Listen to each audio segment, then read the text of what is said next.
new Magic Keyboard, which is launching alongside the new Magic Mouse 2 and the new Trackpad 2, which I'll cover in separate videos. But of course, this comes included with all the new 2015 iMacs as well, but you can also purchase this separately for $99.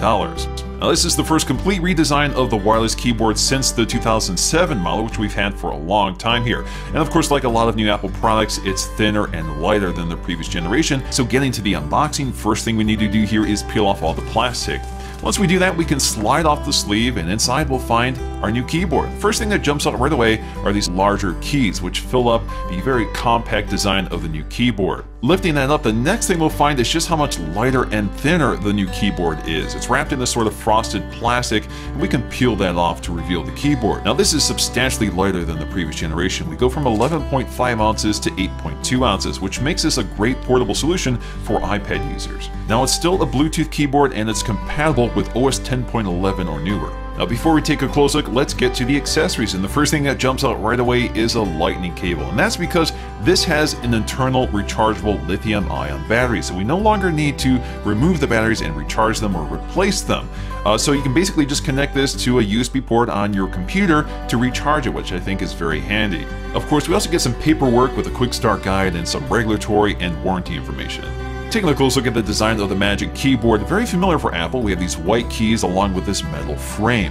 The keys themselves are wider and shallower than before and use a new scissor mechanism, which Apple says is 33% more stable than the previous generation. It takes about 2 hours to fully charge it, but just a few minutes of charging will give you a few hours of use, and of course you can charge this and use it at the same time. We also have a power switch in the upper right. There is no LED indicator telling us when it's on or off, but of course we have this bright indicator on the switch itself.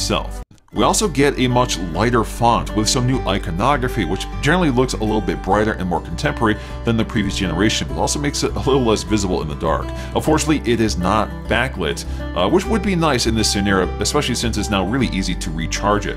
Speaking of recharging, if you look along the back edge, you'll find your lightning connector for recharging the internal battery. The back of the keyboard is very simple here. We have this glossy plastic with the Apple logo toward the center, and at each corner we'll find these rubber feet for gripping your table.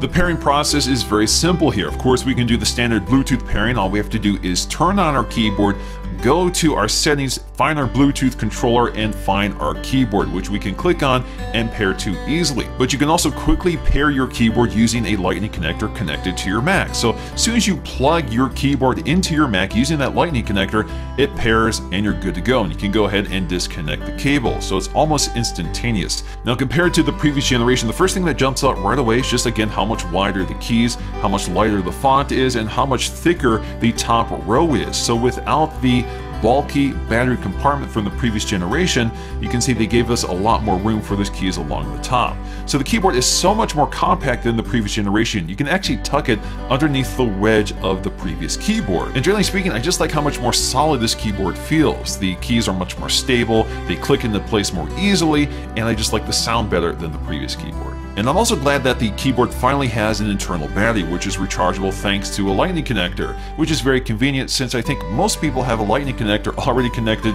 to their iMac. That means I don't have to keep a set of batteries around. I always have a lightning cable to recharge my iPhone, which I can then use to recharge my keyboard. But of course, I shouldn't have to do that too often because a charge should last a month or better.